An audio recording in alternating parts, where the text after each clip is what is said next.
Well, hello everyone, and welcome back to another interview here on the channel. Today we are joined by another artist from ESCZ 2022, and thankfully she has nothing but time for us today. It is Annebelle. Hello, how are you doing? Hi, I'm doing great. Thank you. How are you? I am doing good. It is an early morning here, over here in America. It's about 7:30, so I got up It's early. 7:30. Oh my God. hmm Wow, you are hmm an early bird. I most certainly am when I get to talk to artists. So in a normal day, you would not catch me up this early, but I'll do it for you all. Um, but one thing I wanted to ask you, and I've kind of been asking all of our artists for ESCZ this, on Monday, December 6th, you were all announced as participating in the selection. You got all of that kind of buzz and everything. I guess for those who have never met you before, this is their first experience with you and your music. How would you describe yourself and kind of your musical style? Well, the first thing for me in music is honesty, which I know it doesn't sound very like that it's a thing about music, but I think it is. Um, what I like to do is just to be like as honest as I can with my audience and like with myself as well. So because that's what I'm looking for in music when I listen to other artists. I want them to tell me their story and how they kind of handled any situation that they're talking about in the song. Uh,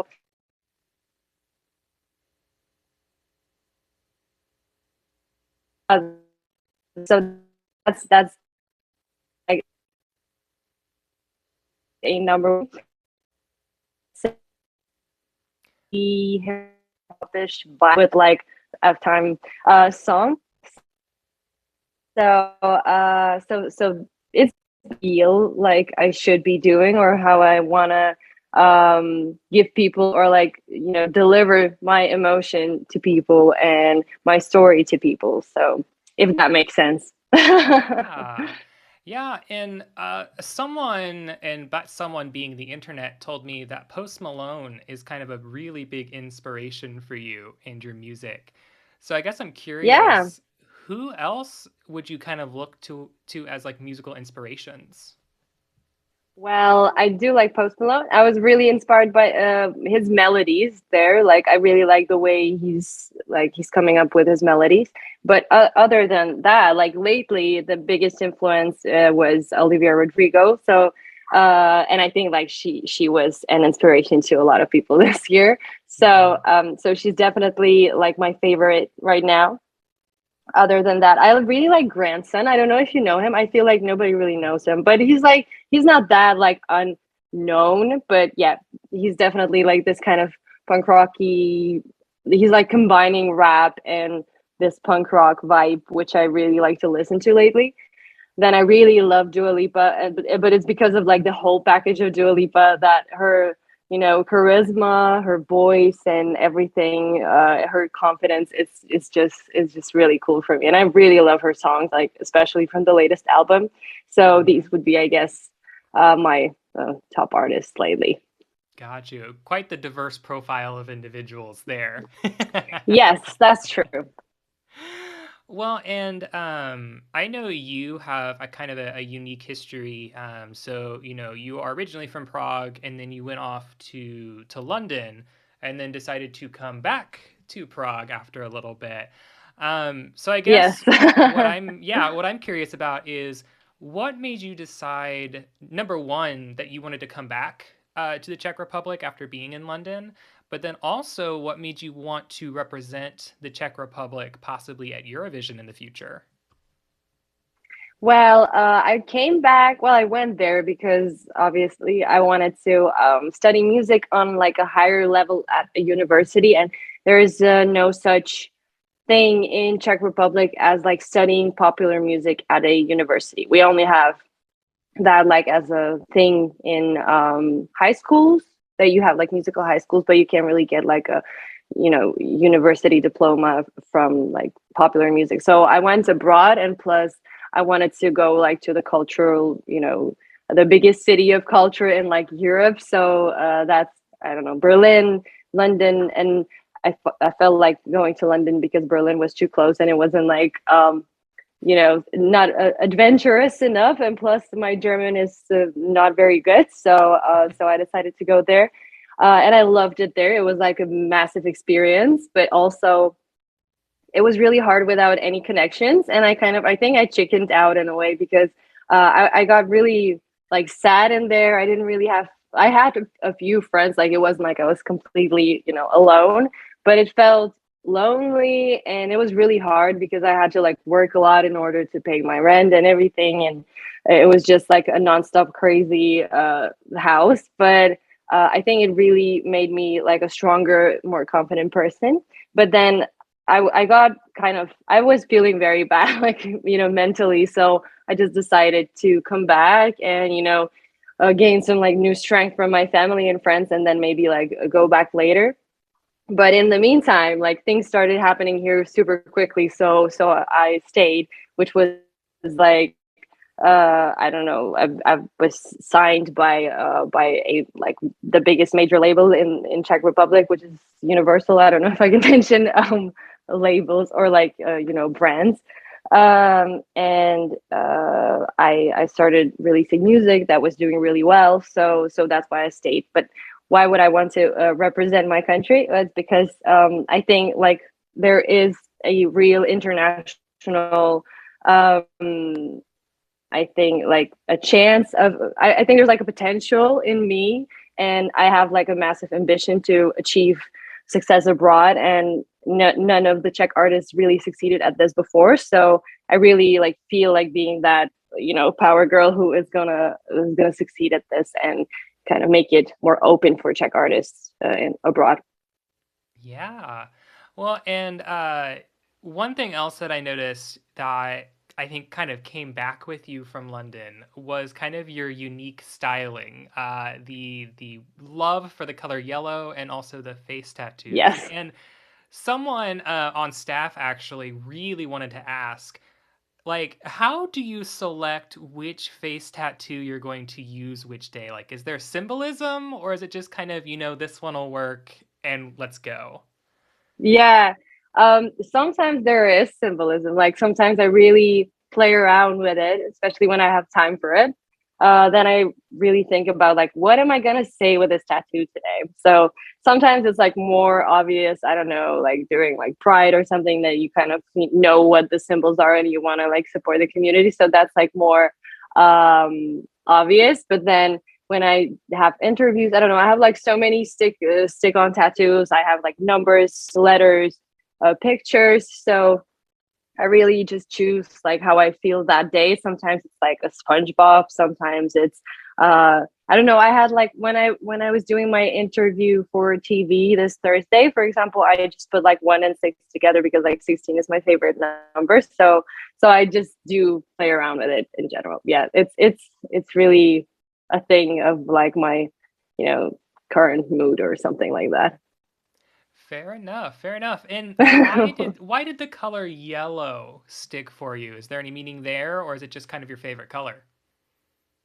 It wasn't my favorite color at all. It was just such a weird thing. Like when I started thinking about my like solo project, because I used to be in like bands when I was in school. So I started like creating my thing, and I was just imagining like what would the logo look like what my stage look like when I perform, and so on. And for some reason, I kept seeing yellow. So and I didn't know why. And then I think like in a way it's because like one of the things I do want to give my audience is like confidence and like positive vibe and stuff like that. So and stuff like that sounded like stuff like that. So I think like yellow represents that very well. This kind of like sunshiny energy that just like I hope I will uplift people's spirits. Yeah. Well, and obviously I've done some research and listened back to a lot of your music before we had the Running Out of Freaking Time video for ESCZ. And I noticed that you have kind of a fondness for kind of the stylings and genre of rap. So I guess I'm a little curious, looking at your song for ESCZ, you made the decision not to do any rap in there. Was that intentional, or was it just, the Mhm. song was just perfect as it was and you're like, we're gonna run with what we have? Yeah, it was basically that. I don't really like think about music that way. Like, oh, what did I like? What have I done before? Like, should I stick to it? I don't really like analyze it that much yet. Luckily, I just do whatever I feel like doing. And this song, like, I knew that I was gonna go to Eurovision if like I had a song with like a wow effect or something like that. So as soon as we've written this song, I just knew like it had the effect for me. Like even we had like, you know, shivers when we were writing it. We were like, whoa, this song, oh my God, because it was like three of us in the room and we were all like constantly excited like the entire day we were making it. So I think that's why I knew that it's gonna be this one. And I wasn't really thinking like if it matches my previous work. So it's just a matter of my like personal feeling and intuition. Yeah. And you had mentioned kind of the songwriting process. And I know that everyone kind of has their own process. You know, some people look at it very differently. It takes weeks, it takes months. Some people you just have a moment and you're like, I have a song. So I Yeah. guess for you, how did kind of this song come about? Was it one of those instant moments? Was it just kind of the collaboration and the environment you were in? What was the inspiration? Yeah, it was I was trying to like form this topic in previous, and it's so cool to listen to these previous songs now because I think I've been trying to say this what I'm saying in this running out of freaking time song. I tried to say it before in different demos I have, but this one like really clicked, and it was done in a because we were writing this at a songwriting camp, so there you have to finish a song like in a day. So we didn't really have like time to sit around and just take weeks to write it. Um, so I just sat with the guys and I said like I want to write a song for myself today if that's okay with you, and because you always have to like pick or decide who you're writing for.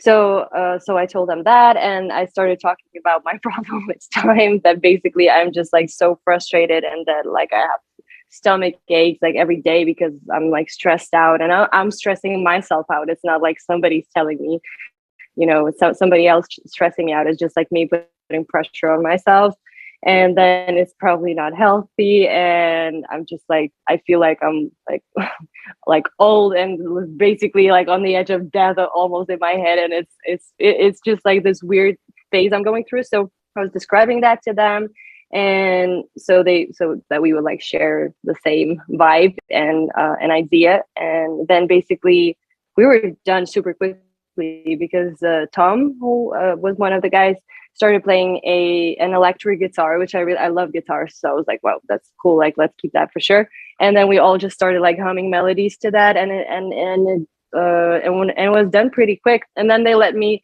write my own lyrics, which is like the most important thing for me, for me to have like my own lyrics, because I know what I want to say and I have to say it in my own words in order for me to like actually feel it when I sing it. And sometimes songwriters would challenge me on the lyrics and change them and so on, and I hate that. I just like loved it that they just let me do whatever I feel like doing. Yeah. Well, and one thing I would love to ask you about, I think it's a polarizing thing because obviously in your original song that was released, we have the F word Yeah, there in the yeah, song, and then for the live performance, we had to kind of flip it to be a little yeah. bit more, I guess, TV appropriate. I guess is the way the way we can say it. Yeah, it's like a Eurovision rule. Like I was told that, yeah, it can be, we can have like swearing. Right. So we had to change that. Yeah. And Yes. sorry, go on. No, I was just gonna ask you. I mean, Yeah. how did you know, or did you know when you wrote the song that like that was a thing, and you were like, okay, here's the message, and then someone came back and was like, well, Annabelle, actually, here's what needs to happen. Yeah. No, and it's so like funny and sad at the same time because I never swear in my songs because for some reason I always like think about kids. I don't always think about kids, but I mean when I'm writing my lyrics, I just don't want to swear. Like I'm not I I don't swear much like in general, so I never really feel like swearing. But in this song, it's the first song I've like that has a swear word like ever in my like repertoire. So but it fits it so well. Like it's literally, if I don't use it there, it's not like as strong as it is like with the word, because it's like showing like how desperate I am, because literally I'm very desperate about this like subject in my life. So yeah, of course, when we were writing it, we weren't thinking like, oh, this is for Eurovision, we should come up with something else. No, we were just like, the flow, and we just felt the emotion, and we tried to portray it in the best possible way. But yeah, later on, basically, they explained to me, like the Czech Eurovision team, that it's not allowed, and that I should record like a clean version as well, in case like we go on with that, which would be released in case I get past this ESCZ thing. There's like a clean version on hold. Gotcha. Well, and speaking of potentially, moving past ESCZ and possibly going on to Eurovision, I know that I think a lot of artists kind of have their own reasons for why they would want to go to Eurovision, whether that's, as you had mentioned a little bit earlier, that international exposure, whether that is kind of like that big breakthrough moment in their career, whether it's just kind of country pride. So I guess for you, what would it mean for you to be able to represent your country on the big stage in Turin this coming May? Well, for me, it would be definitely like showing the world that we do have cool artists in Czech Republic. But the thing is, like these cool artists, I wouldn't really say that they're even that popular in Czech Republic, because we still, I think, need to educate like our own people. It's very like folky, funny Czech songs that people would like sing in pubs, like that's very popular here. So like a quality pop thing, and especially in English, is very hard to sell in Czech Republic when it's like from a local artist. So yeah, in that way I would like to show like Czech people and international people that there are cool artists that have the potential to make it abroad as well, that it's like on the same level in a way. And also for me, obviously, it would be such a great thing career wise, meaning like contact, because now I do have like a major label, so we do have some connections, and we're trying to like make something happen. But it's just different when you basically have some like local successes. That's one thing. But if I would like achieve like this kind of success, the negotiations would be different, and I think like things would go so much quicker than before, and I think it could actually happen. So it's such a big dream of mine, and such a big condition, that I think like if it would happen, it could really mean something for my country as well, because then like people would start talking about Czech Republic being like a new hub for music, maybe, which now I know that like Berlin has this reputation, London has this reputation in Europe, and it would be really cool if Prague became like one of the spots as well. Yeah. Well, and you'd mentioned kind of the Czech Republic former artists at Eurovision and everything like that. So to pick your brain and give you kind of a stump question here, do you possibly have any all-time favorite Eurovision songs in the contest, whether that's from the Czech Republic or just anyone, any country? Who would you pick?